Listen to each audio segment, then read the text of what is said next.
நண்பர்களே, இப்போ நம்ம வந்து விவசாயத்தை பற்றி பார்க்க போகிறோம். ஒரு விவசாயத்தோட கஷ்டத்தை பாருங்கள். மழை பெய்யலங்கிறோம். இப்போ மழை பெஞ்சிட்டா வயலில் தண்ணி நிற்கிறது பாருங்கள்.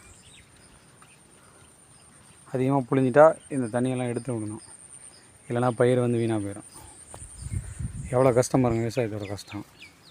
ஒரு சைடு பூச்சி, இவ்வளோ கஷ்டப்பட்டு விவசாயம் பண்ணுறோம். ஆனால் விலையை விவசாயம் நிர்ணயிக்க முடியல. யாரோ இங்கேயே இருக்கிற ஒரு ஆள் விலையை நிர்ணயிக்கிறாங்க. பாருங்கள் எவ்வளோ பில்லு பாருங்கள். அது வெட்டுறதுக்கு ஆள் கூலி, இவ்வளோ பண்ணுறோம் கஷ்டப்பட்டு. விவசாயம் வாழ்க்கை முழுக்க கஷ்டப்பட்டுட்டு தான் இருக்கான். ஆனால் முன்னேற்றம் எதுவுமே கிடையாது.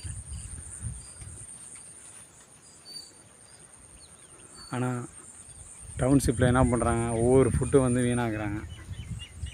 எத்தனையோ பேர் வாங்கி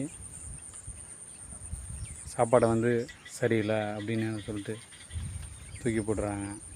அதிகமாக வாங்கிட்டு சாப்பிட முடியாமல் இது பண்ணிடுறாங்க.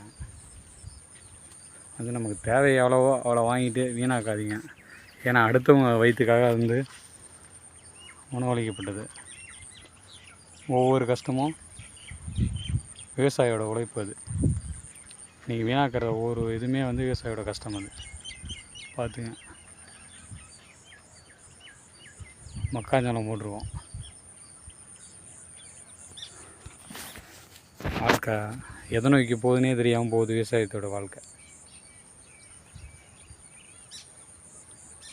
பாருங்க, இந்த தண்ணி ஃபுல்லாக வடிக்கணும், இல்லைனா 2 நாளில் பயிர் அழுகி போயிடும். ஒவ்வொரு கஷ்டமும் பாருங்கள். ஆனால் விவசாயம் பண்ணுறவங்கள பார்த்து ரொம்ப ஏளனமாக பேசுகிறோம்.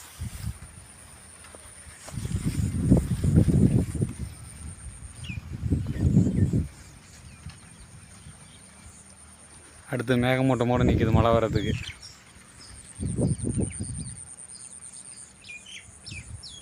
விவசாயி மழை வருதுன்னு ஏங்குறோம், மழை ஏன் அதிகமாக வருதுன்னு ஏங்குறோம். பார்த்து இதான் விவசாயத்தோட